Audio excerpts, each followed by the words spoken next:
And everything's all smooth. Audio's good. Video's good. Perfect, mate. Look, dashing. Clear as. Okay, gents, welcome back to another episode.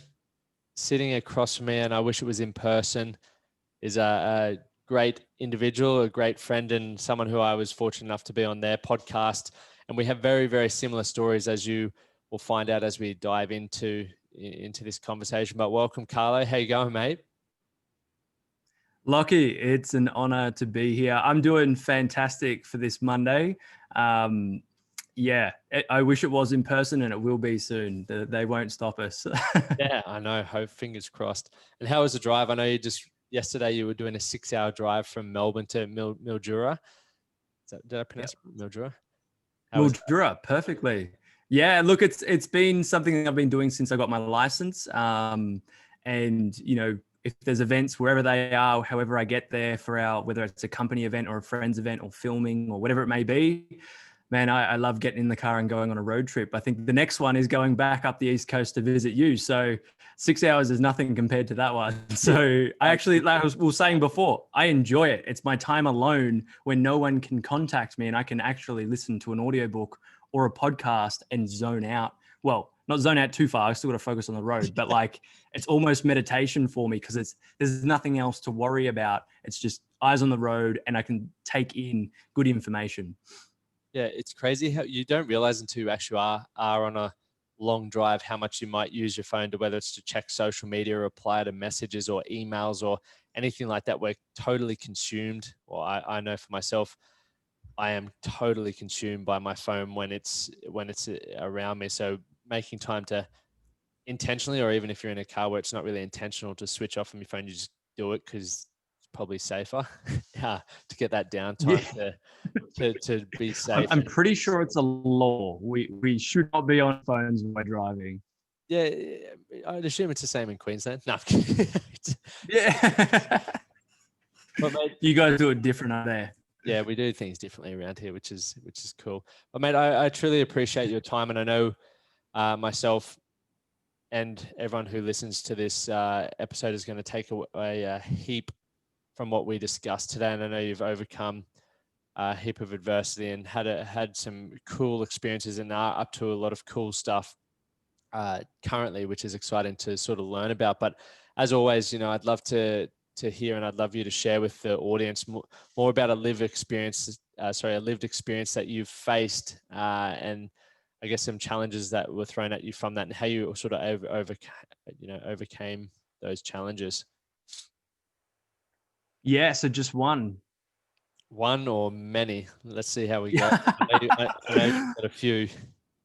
Man, it's funny because it's like I feel like everyone's life. I feel like we all have so much that happens to us, and with context we find out, and we're like, whoa, it's not just, you know, the one linear line of life. It's all these little jumps in between. And I think whether you call it a privilege or a curse, I definitely see it as a privilege that I've had a lot of those in my life, and it's been able to show me a lot of lessons. And the way I like to describe it and pick out those key points, and we'll cover a lot, and how I like to describe my story is that, you know, for what my ego wants everyone to hear is that for 20 years I got to play the sport I loved. I played soccer for my state, for my country. I had the privilege of going overseas and playing semi-pro in Europe.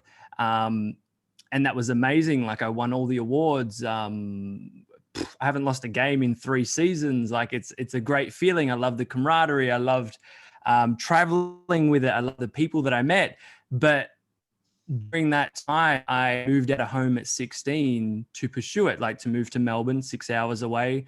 And that was incredibly lonely. I had to mature. I didn't get to go to parties with my friends. I had to train, and that was my main focus, and because it was my love at the time. And at 19 I moved overseas. I left a relationship that I was in for 4 years.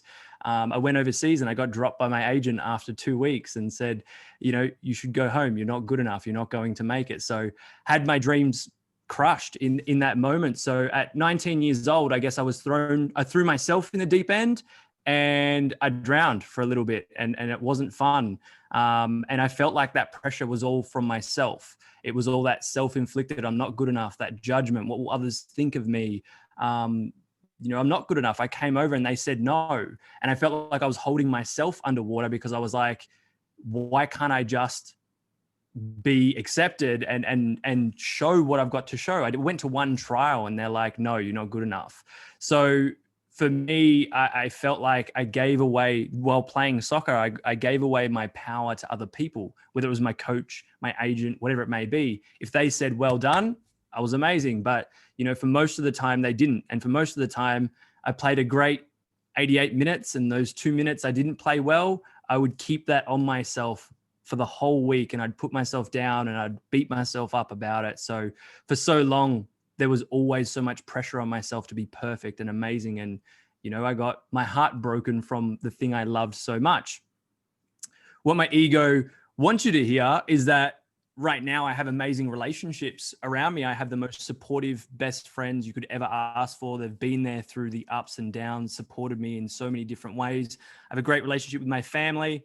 And I have a community of people that are like-minded and so supportive and just really good people to be around. That camaraderie that I always craved and loved. But what my ego doesn't want you to hear is, for so long, I struggled with that. I didn't know how to connect to the people around me, especially in sport, because they weren't like me. I was very sensitive, very emotional, and I showed that. And, you go into a sport, it's like, toughen up. You don't show your emotions, just get out and work hard.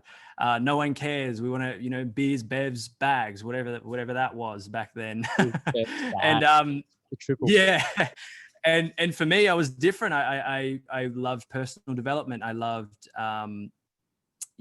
connecting with people, but for so long that was really hard. And after that first relationship, I spent 7 years single. I didn't feel worthy of love after that, because I did all the right and wrong things in there. And I didn't love myself. And I know that's quite a buzzword at the moment, but I didn't like who I was. Therefore, I didn't like anything that I was doing, because I didn't feel worthy of that. I didn't feel like I had value to offer. I felt alone. I was heartbroken. I would break my own heart. I would close off so much that I wouldn't allow anyone to love me. Therefore, 7 years of being single. And leading me to the path of now opening up and having really close relationships, which so glad that I did that. What my ego wants everyone to hear is that right now, yeah, I run a company that I love. I'm doing all the things that I'm really passionate about. I feel so aligned, on purpose. Podcast just got over 100 episodes. I've had incredible people like yourself on. I get to connect with amazing people. I get to run events, transformational events for people, retreats, events, workshops, all these things. I get to be featured on, incredible publications and apps and projects. Like it honestly feels like I'm just having so much fun, and I happen to get paid for it, which is incredible. But what my ego doesn't want you to hear is that for so long, it wasn't like this. This was not overnight. This was 8 years of 30 different jobs, 10 different businesses, investments that went south, money that I invested and lost, living out of my car. One was a choice because I had a van and I did it up, but everyone thought that was van life looking good. It was van life. I had to live in there and survive off, the bare minimums, because I didn't have any money. I was on zero and I had debts to pay. So for me, it was like, for so long, I worked so hard and I tried doing what everyone else said to do and what I thought I should do. I did 4 network marketing companies thinking that was the thing. And nothing against network marketing, but everything I tried just didn't work. And I was like, well, I'm a failure. I'm not worthy of success. Babe, I should go back. My dad owns a vineyard, nothing against vineyards. I should go back and join the family business and just do that and give up. Why am I trying to do these things?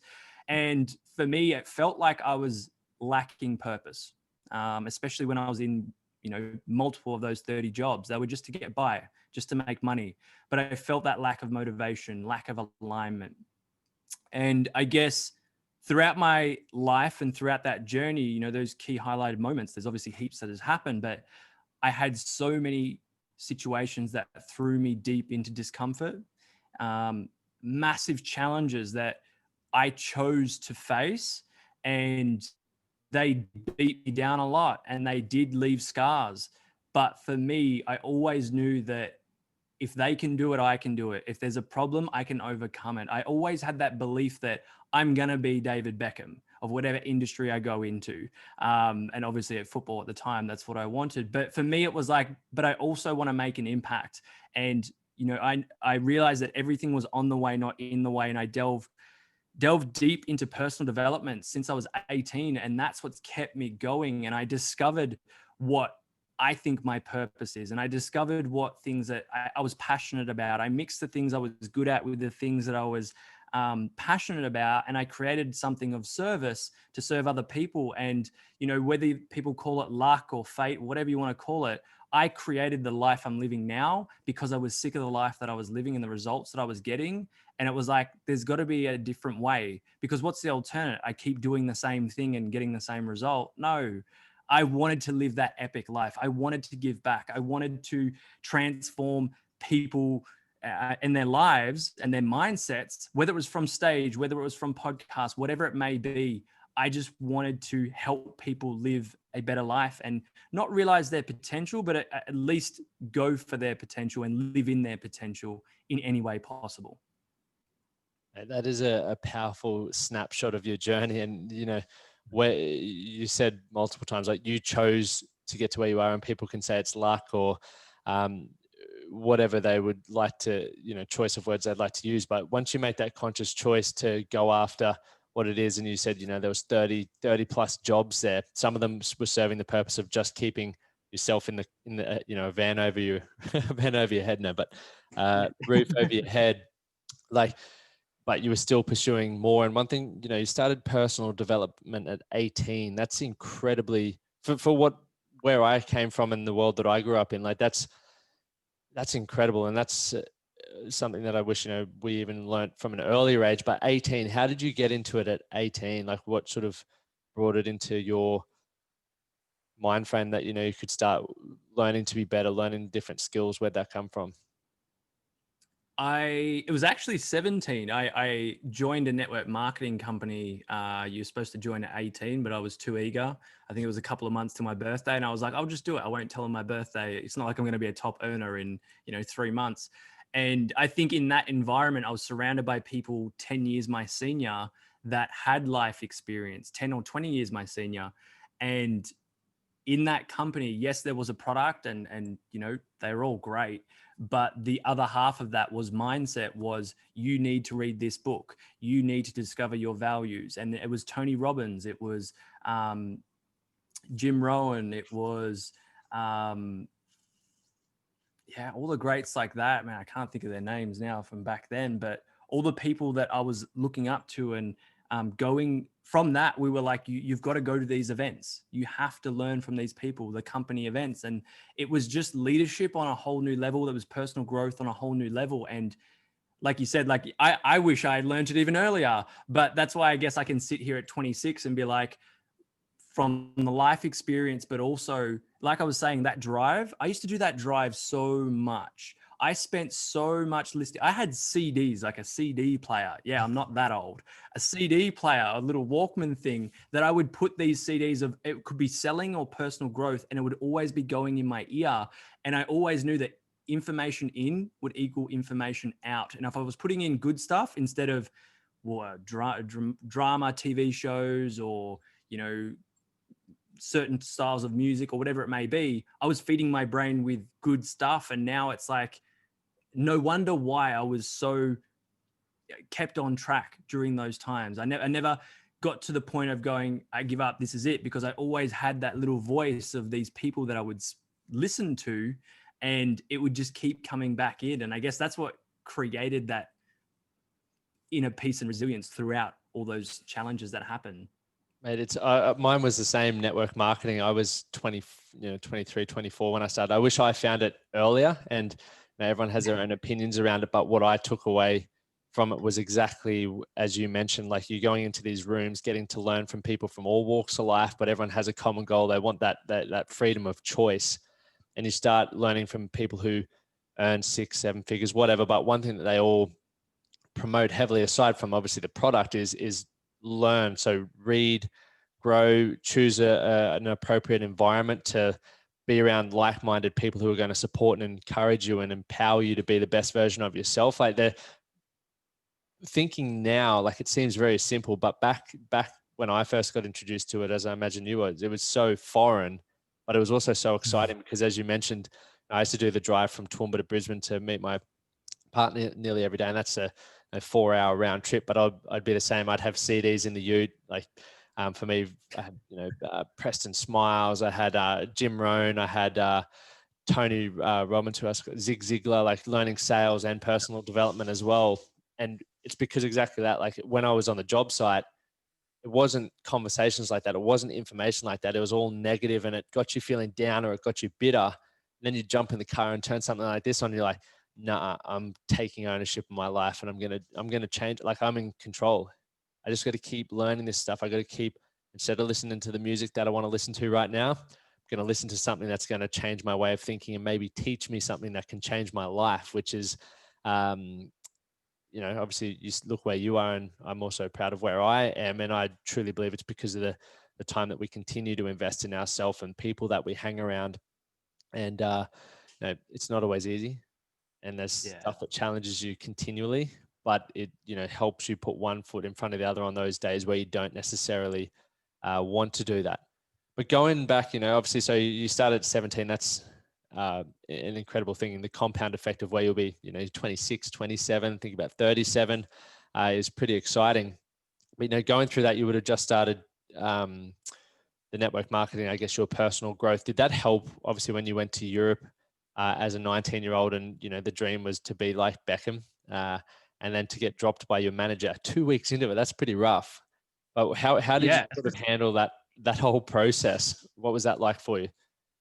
Especially when you're 19, you've just left a girl you're about to get engaged to, because your sports psychologist goes, what are you going to regret more in your life, not going for your dream or not getting married? And I was like, well, I think I would resent her for the rest of my life if I didn't go after my dream. And she's like, well, you know what to do. I can't tell you. You have to make the decision. And I think for me, it just felt so right. And by going over there and that happened, I spent all my savings. Like, this was, I gave it everything. I spent it all. I went over. This was all my savings that I'd worked so hard for. And to have that happen was just, tell you what, about being put in a situation where you don't have your support network around you. Yes, we did have phones and Facebook and all that. I could contact my friends, but at the same time, when you can't, hug someone, you can't just sit with someone and talk to them, it was tough. And, I had, what's his name? His name is, it was a bodybuilder, a fitness model that passed away 2 years after that happened. Was it that Ziz fella?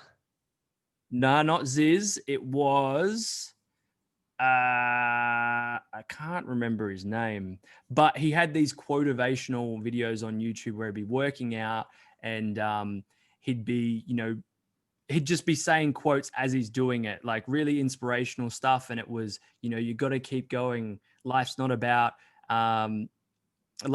learning how to dance in the rain, like all that sort of stuff. And I just kept playing that. And I was grieving, like, all these things happening, but I was like, no, if this person says I'm not good enough, that's one person.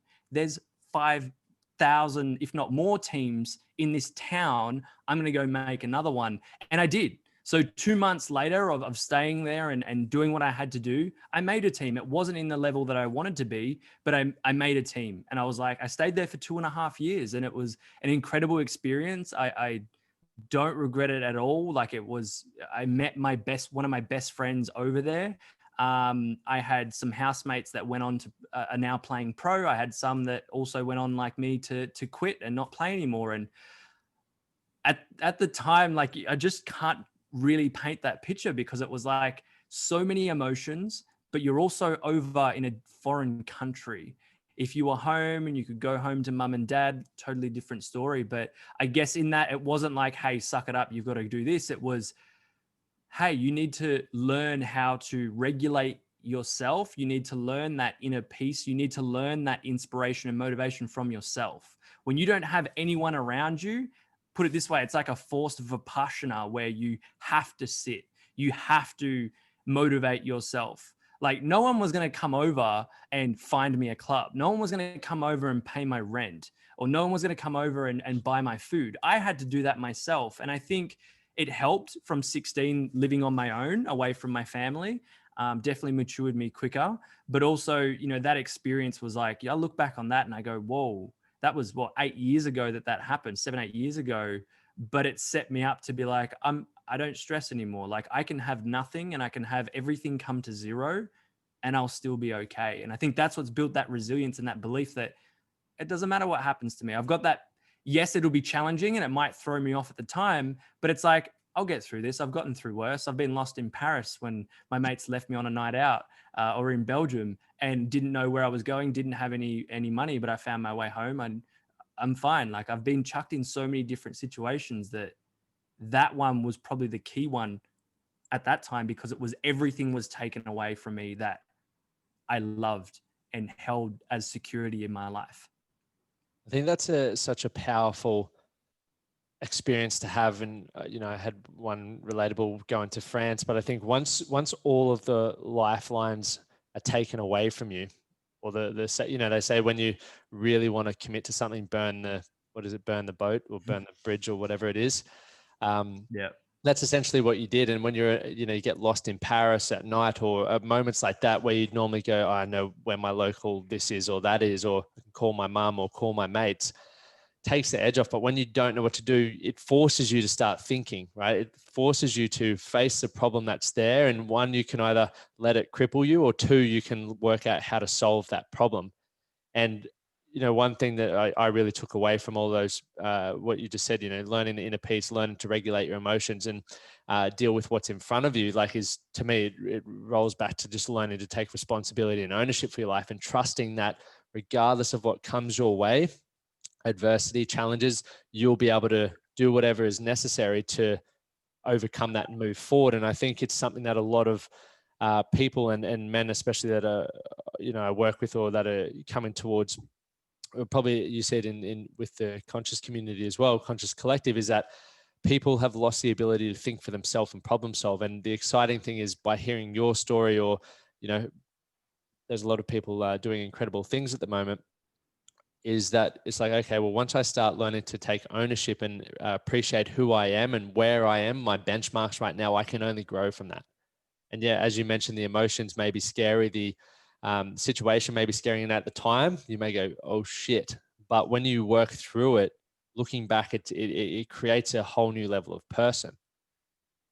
And so for me, it's like, it's so exciting to be able to get to that, persevere with challenges and take ownership for where you are and where you want to go. Because, you could have easily just got lost in Paris at night, and who knows where you could have been, but you found your way home, right? You had a clear goal in mind, and you did whatever it took to get that. And I'm sure, that's what's helped you create a successful company and podcast and everything else that you're doing, is you set a goal. And when you first started, you may not have known what the journey is going to look like to get there, or the process to get there, but you've just been like, that's where I'm going, and I'll figure that out as we get there. Yeah, I think I totally agree. And like you were saying before, it's like that discipline of over a long period of time. Like I was in network marketing for 5 years of personal development, day after day after day after day, checking in with coaches and mentors. I got almost free personal development in that. And now I invest in it because I know how good it is to have that, whether it's mentor, whether it's different perspective, because it's all reaching back to all those answers that we're looking for are within ourselves. And I think it's a Delphic oracle that says, know thyself, be thyself, love thyself. When you can know who you are, and like for me, it was like when I knew who I was, I went, okay, even when everything's taken away, I'm sweet. I got this. You can put me with no money in a country and I still found a way to survive. I stole from supermarkets. Wasn't great, not proud of it, but I did what I had to do. Now, be thyself. How can you, it's a big thing that everyone throws around. Just be yourself, just be. And it's like, well, who am I? I don't even know who I am. So we go back to that knowing that's always been there, that's not with judgment of I have to do this, be this, or what other people are telling me to do. It's that being that's always been there, and then love that. And that's where it becomes harder, and we produce all this anger because we don't love. We think it has to be a different way, or we did something wrong and we hold on to it. And I think I look back at all those experiences and I go, nothing was wrong, nothing was right. It just is what it is, and I did what I had to do to move forward. And again, could anyone have written the story of our life, any more dramatically or differently? Would I have enjoyed it? I don't know. Like, don't get me wrong. The tough moments, some of them I wish I didn't go through, but I'm also like, but that taught me the most. Those were the ones that made me who I am right now. That's why I'm not stressed if, a pandemic hits, because my business 10x'd in this time. And it was, how can I adapt in any situation that gets thrown at me? And that's where it's like, again, it keeps coming back to, and it's amazing that you mentioned this, is like, it's all when I didn't have people around me, who did I have access to? So I made Bob Proctor, Dean Graziosi, Zig Ziglar, Tony Robbins, my best friends. They weren't there physically, but they were talking to me. And they weren't hearing my problems, but they were always had an optimistic view, and they were always switching your mindset and putting in the good stuff. So now when something comes up, people are like, oh, you're just really optimistic. It's like, no, I'm real. I will say there's a good and bad to everything. There's duality, but I don't play in one-sided life. I go, there's two, but I'm stepping away from that and going, awesome. I don't have to participate in that if I don't want to. 100%. And it's exactly that perspective that makes what you're creating and who you are so powerful, right? Because it's, as you mentioned, you're human and there's duality, and it's easy to listen to the one element where you want to stay in bed or you want to be pessimistic and life sucks, which is, most people experience on a daily basis. I do. But then there's also the other side where it's like, well, okay, if I had the choice, I'm always going to choose this. Sometimes I need a little bit of assistance, which may be calling my best mate, which may be listening to a podcast, which may be reading a book or an audio, anything like that, that makes me go, actually, nah, I'm going to these guys. But unfortunately, for a lot of people, whether we're not aware of that or we're just conditioned to the people that we maybe hang around, or we may turn the radio on or watch the news, which is generally going to go, nah, look at the pessimistic side of life. There's not much opportunity. The economy's crashing. COVID's destroying the world. All of these sorts of things are happening. We need to understand that, going back to, as you said, there is duality, but I choose to fuel myself to focus on the things that are going to empower me and allow me to live the quality of life and the standard of life that I am excited about living.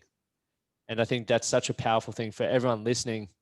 Now, I would listen to this episode again, just from your story from the start, and see if you can pick up a few subtle things that you may not have heard the first time when Carlo was sharing his story, just around, there was moments where you were talking about the perseverance, you were overcoming challenges, there was more setbacks, you started doing the inner work, you're investing in yourself, you changed your environment, you made a decision, like all these things that I feel, and probably you feel as well, Carlo, are common sense now, but they're also not. So I would highly encourage you to go back and listen to the story again now that you've heard a little bit more explained and detailed, and see what you take away from it. Because anything that you hear multiple times, I read the same books, a couple of times, because you're always going to take a different perspective once you've finished it and you've grown a little bit. So I highly encourage you to go back, because there's some great stuff in what Carlo said to start it out. That's for sure. But it's crazy because I read Think and Grow Rich every year, and I always take something different from it every year. Mate, it's funny because I've got a bookshelf. We've got 1, 2, 3, 4. So far there's 12 things full of books, but the top left-hand corner is the books that I read every year. Think and Grow Rich, Awaken the Giant Within. And I've got Rich Dad, Poor Dad, Lost Connections. What's the How to Win Friends and Influence People, and The Richest Man in Babylon. Read them every year. Yeah. Purely because it's like, I still am not implementing most of the stuff that I read from that. I get excited by it and I start chipping away at things, and it's in the back of my mind, but then life happens. So to be able to go back to doing that. But obviously, you were just sort of touching on that experience. You managed to land a club in soccer, stay there for 2 and a bit years. But let's talk about when you came back to Australia. You know, what was that like for you? You'd obviously been in network marketing, I'd say, for what, maybe 3 years from that point, 4 years from that point. But you also, did you build up an identity then around being a football player from that point? And when you came back to Australia, what sort of happened for you there? Yeah, so I've been playing since I was 6. So I was Carlo, the soccer player. I had an afro at the time, Did you? Nice. massive afro. And so I was just known, how's soccer, Carlo? How's this? How's that? So when you come home and you fall out of love with something, which happens, do what you love until you don't love it anymore, I say. But I came back and it was a total loss of identity. I was like, who am I when I'm not playing soccer? Who am I when I don't have that partner of 4 years? Who am I when, I stopped network marketing? I was known for that company in a lot of places. Like, oh, that's Carlo that does that network marketing company. Because I was so invested. When I do something, I go all in. And again, there's nothing wrong with that of things changing and evolving. I think that's life. Things are going to happen. But when that happened, it was pretty scary, because when you feel that loss of identity, you're like, who am I? What's my purpose? What do I do now? Because when people ask me, hey, how's soccer going? And I go, oh, I'm not doing that anymore. They respond with, oh, why? What happened? Like, were you not good enough? Like, it's hard to, when your ego's like, I wasn't good enough. Like, well, you really want to say that? That's affirming something that you really don't want to say. Like, for whatever reason, yeah, I had injuries. Yeah, things didn't go my way, or I didn't perform in certain places. And I'm happy to admit that now. But at that time, it was like, that's like you're giving yourself the opposite of a compliment. You're putting yourself down. So when people would ask it, it was like almost when you go through a breakup and they're like, oh, how are you two going? And you're like, I don't even want to talk about this. Like, you're just stabbing the wound even further. So for me, it was, yeah, real confusion. And I know a lot of people get that, whether it's in like their job, like maybe they lost their job, or they move on from their job and they're like, well, who am I now without this job? And that's why a lot of the stuff that I do teach and mentor on is, like we said before, that inner peace, that inner knowing, that being of self and knowing who you are, so that all these other things are just things you do. Like, I live my purpose through anything that I do. And that's just to help people come back to who they are at their core. So I can do that serving coffee. I can do that writing books. I can do that being an athlete. That's where I put all my purpose and fulfillment in external things. That's who I am. My identity is that. And what happens when that gets taken away? And as I said before, everything got taken away from me. And when everything gets taken away, you have to build from the ground up and create you. And when you have you realize that you've only ever got you through an ever evolving world, an ever changing world. So from that moment, it was building back me. So then I did like myself. I did have confidence in myself. And then, getting to a point now where I feel unshakable, even with events, even last week that have happened that are pretty challenging. So what happened last week? Do you want to share? Sure. Love to go vulnerable. Where me and my partner went through a conscious uncoupling, and to put that in normal terms, we broke up. And that was something that was totally unexpected. And for me, it was painful to feel all those emotions and, unexpected, all of that. And that was, I'm not suggesting that everyone go test themselves and throw themselves into a foreign country with no money, or get lost in a country at night, or spend all your money or give all your money away so you have to start at zero. Thankfully, you can do things like cold showers to bring a bit of discomfort into your life to create resilience, or a tough workout. But, even like this year, I relate it back to, the pandemic. Like, there's just challenges that you're going to face, and you can either give in to them and give up, or you can go, okay, this is what's happening. Maybe I don't like it, but if it is to be, it's up to me. Like, what am I not seeing within myself, or where do I need to grow? And that was the question I kept asking was, this is painful. I'm allowed to feel that. I'm not going to ignore. For most of my life, I avoided uncomfortable conversations and discomfort, because it's easy being comfortable and it's nice and you don't have to be tested. But that was a big thing I learned from one of my mentors, Hanade O'Brien in Bali. He's like, you need to be tested. That's how you get through life and you have that resilience. And this was a big test, and there was no bad ending. This could be something that re-sparks in a couple of months, but it was having an uncomfortable conversation about, what are my needs? What are your needs? And are they being met? And if not, then, what are we doing? So yeah, to be very open and vulnerable on the podcast, that's what happened. Appreciate you sharing. It's interesting, as you said, it's like as we continue to grow and, level up as individuals, it's funny how just around the corner is a challenge to really test whether you've understood and you can actually implement what it is that maybe you've been learning. And, you see people all the time who just get stuck in relationships that maybe they're not unhappy in, or maybe their needs aren't being met, and they just avoid the conversation, and it becomes bitter, resentful. Maybe they play around, whatever happens. So being able to sort of confront that head on is one, which I hope the people listen from this, is communication is so powerful and so important. And it's not always easy. And first and foremost, communication with yourself. So if you feel like things aren't being met, right, your needs aren't being met, then you need to work out how you can communicate that to your partner, right? But then you go through that whole process of understanding the emotions that are coming up for you while you're about to address that with your partner. So you're communicating with someone else, right? Because if we can't communicate honestly with ourselves, and then never put ourselves in the situation to communicate honestly and effectively with those around us, it's going to be very hard for you to create the life that you want.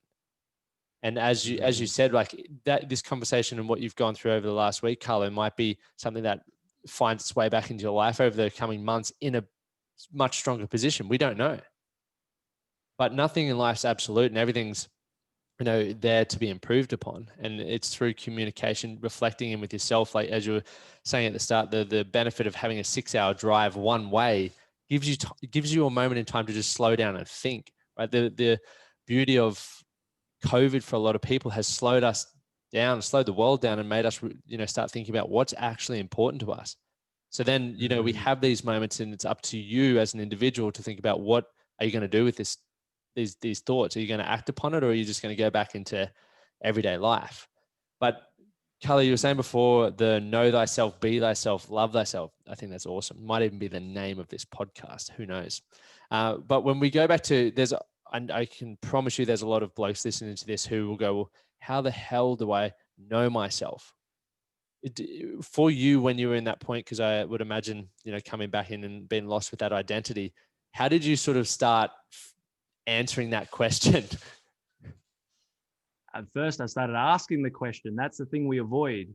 We avoid asking those tough questions, whether it's to ourselves or others. And as you said just then, it's an element of trust. And do I trust myself? And for a lot of my life, it was like, no. Do I like myself? No, because of these things I did in my life. And it's like, what's these questions that I'm avoiding here about myself? Why am I not happy? First question to ask. Well, all the first things I can guarantee you are going to be external things that your mind comes to. But when you get to the 7th or the 10th or the 20th, it's going to be, oh, it's internal. It's my view on something. It's my perspective. I'm not clear on this. And when you start asking those questions, or you ask good questions, you get good answers. Not like, what do I want for dinner? It's like, what do I need to feel nourished? Not, why do I feel like shit all the time? What do I need to feel nourished? What are those elements of my life that I need to feel nourished? And then we go to a basic level. You've got food, nourishing food, water, exercise, rest. Simple. Always go back to the basics if you're feeling overwhelmed or anything like that. But then what else do you need? Do you need people around you that support you? Like, what are those needs? And going back to, well, who am I without all these external things? Who is Carlo on a basic level? What do I love? What do I enjoy? What's my ego trying to say, but what's my soul actually saying? I always go back to my heart, like, what's my heart needing there, or what's my heart feeling like it needs at this time? And that's how you're going to get to know yourself, because all the things that you do are not knowing, they're things you do. But if we don't know who we are, we're always going to feel like this doesn't feel right. That's powerful, man. Even when you just said, who is Carlo, or for me, who is Lachie? And for those listening, ask yourself that question, who is? And you then don't just get stuck with that question. If you don't know, ask, as Carlo was saying, ask yourself the next question, right? What's the next question for me that's going to help me gain clarity around that? When you said that, who is Carlo? For me, I was thinking, who is Lachie? And it excites me because I know who I am and I'm excited about who I am. And I feel like there's been a lot of decisions based upon feedback that I've got through making other decisions and implementing actions in my life. And if we don't, I guess, be or understand that there's going to be failure, we're going to make bad decisions. We may feel like we're a certain person, and we may feel like we want or need something in our life, and then we might find out that it's wrong. We got to be okay with that, because once again, using that as feedback is going to point you in the right direction of maybe understanding who you are. So for those who sit there and play it safe, don't want to have the tough conversations like what Carlo had last week, don't want to ask themselves questions like this, don't want to invest time in listening to podcasts, reading books, or all of that sort of stuff, you're playing it safe, and your quality of life is probably not going to improve much from where it is right now. So sorry, jump in. Sorry, I was going to say just so many why questions, and not to keep you in that state. It's actually like, stop avoiding it. Why am I unhappy? Why am I sick? Why am I feeling like I have to go use drugs or alcohol to escape my life? Why am I so unhappy? And getting to the core of that, because that's when you can change that. And you change that, you change your life, you change your mindset, you change your life, you change your actions, you change your habits. But if you keep doing the same thing and avoiding, whether it's a conversation with yourself or someone else, it's just going to, there's no clarity. Questions create clarity. 100%. It's that simple.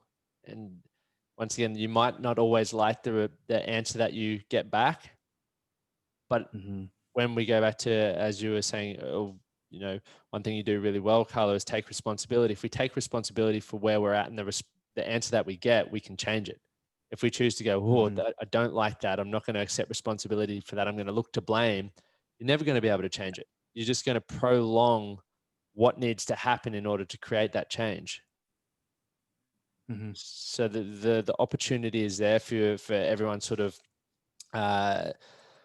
listening in. And I know we don't have much time left, unfortunately. This is a cracking conversation, so we'll definitely have to have a number two. But I've got two questions I'd really love to ask you. And one, first and foremost, is what can I do to support / nurture you and everything that you're up to, because you're up to some incredible things. That was the question you asked. That's an interesting one. I didn't know it was going to be asked at me. So what can you do to nurture me? And that is to keep being you, is to keep asking yourself those difficult questions and being you, because that's what inspires me. That's where, when you step into that place of knowing thyself, being thyself, loving thyself, that's what lights me up.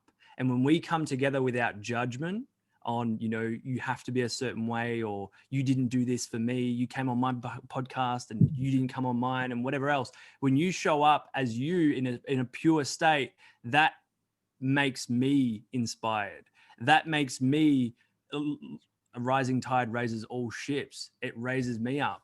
And I feel, for me, it's by you asking me these questions on this podcast, it allows me to dig deeper within to me. So thank you for holding that space for me. That's what nourishes me.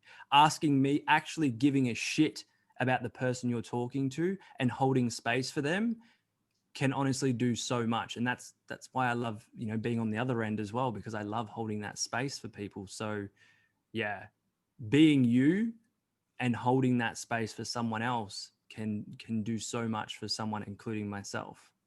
This brings me, actually, and thanks for sharing that. And I think it's empowering for everyone to sort of step into being their true authentic self. And it reminds me, you go back to saying holding space and asking questions. And when I was Uber driving, one of my goals was to learn how to build rapport, really quickly. The average Uber trip's like 5 minutes in the Brisbane city, not that long. So I was like, right, I'm going to ask questions that these people have never been asked. And as a result of the responses that I get, I'm going to work out which questions are effective, which aren't. And I feel like a lot of people in life, we go, I don't really know what to ask apart from how are you, like closed end questions. Start just thinking of random stuff that you could ask your mates, right? Don't just go in to the pub or whatever sort of catch ups you're having with your mates and ask the same ones. Go in loaded with some different questions. They may think you're weird. They may ask why the hell you're asking that. But if you want to connect on a deeper level, if you want to sort of understand more about your mates, which will internally or flip that around, it'll help you understand more about yourself. Start loading yourself up with some great questions. Like even Google interesting questions. You'll be fine. That's a great starting point. But through that process, you're going to dig deeper in yourself, because what most people do when you're asking a question, you're always thinking about the answer for yourself as well. Or it may spark, like you've just sparked with me with your response then, back to me asking questions when I was asking Uber, when I was driving Uber. And finally, Carlo, I'm really excited for this response. You when we were chatting yesterday, you're like, just prep me on anything that I need to know. And one thing I never prep anyone on is the answer to this question, because I think it's unique and I think everyone's individual response deserves to be heard. And it's important that it is heard, because it resonates with different men all around the world. So I think it's important. But Carlo, what is your definition of being a man? Being a man is knowing thyself, being thyself, and loving thyself. Because as I explained before, when you know who you are and you keep digging into that, when you be that without any judgment or perception of anyone else inflicting their values on you or what life should or shouldn't be, and you love that, and you continuously with love keep working on yourself without that harsh judgment that keeps you down, you will step into yourself. You will take self-responsibility. You will ask those questions and start to not avoid the things that are going to help you show up and step into your power, therefore impacting the people around you. And with that, I see so many people that are angry, don't know who they are, hold on to so much. Knowing thyself, being thyself, loving thyself. I know, I do a whole program to find that. And I'm sure Lachie has so many things that you could do. It's not just a one session thing to do, but if you come from that place of wanting to do that and continuously do that over the long term, you become the man or woman that you want to be. That's a beautiful answer. Really, really incredible. And obviously, you were sort of touching on then as well. You offer ways for people to sort of find that out about themselves. So where can people find you? I know, you have the podcast, The Conscious Collective, and your business is the Conscious Collective. So where can people find you? Where are you most active online? Or for those who I'm live all in over the Melbourne? gram. All over the gram. So Instagram's the best. That has links to everything, website, all of that. So it's Carlo_Cirillo. I'm sure it'll be in the show notes, because my Italian name can be hard to spell. But yeah, that's everything. Like at the moment, it's more so, the Conscious Collective, which is a community of people we run. Next year we've got a whole year full of events, transformational events, seminars, retreats, workshops, all that type of stuff. And it's going to be powerful. It's going to be transformational. It's going to be deep. It's all about mindset, heart set, soul set, and health set. So we really want to create a holistic approach. And, I just love giving back and sharing the tools and tips that I learned and I spent so much time doing, but also giving others that experience and tools, tips, and knowledge so that they can make an impact in their life by taking responsibility and implementing those things, asking the questions and not avoiding those difficult times. Because last thing I got to add is everything that has happened in your life was exactly what was supposed to happen. And it couldn't have happened any other way, because it didn't. So trust that everything you're going through right now is exactly what you need. And it always is. So trust that and always go within. What can I do? Why am I feeling this? And you will start to find the answers. And when you find the answers within, you won't seek without. You will create those answers within, and you'll create that certainty within, which will create everything you want on the external. Boom. Bang. Couldn't have said it better myself. But Carlo, mate, thank you so much for your time and sharing everything that you've shared. I've got a well, you don't even have to say a whole page of notes anymore because the iPad just keeps on going down and down and down. So I've got a lot of notes, and I look forward to hearing feedback from all the men and women who listen to this. It's going to be, some huge, I guess, light bulb moments for people. But as you guys heard, you can see in the show notes for Carlo's link to his Instagram, and you can find everything else from there. But mate, definitely look forward to having you back on soon, because I think we were only just getting started. And once again, appreciate your time and all the work that you're doing. Thank you so much. Like I said, thank you for holding the space, and it's an honor to be here. Love what you're doing, and so supportive of it because it inspires me. So it was epic to share this conversation. Thank you. Thank you.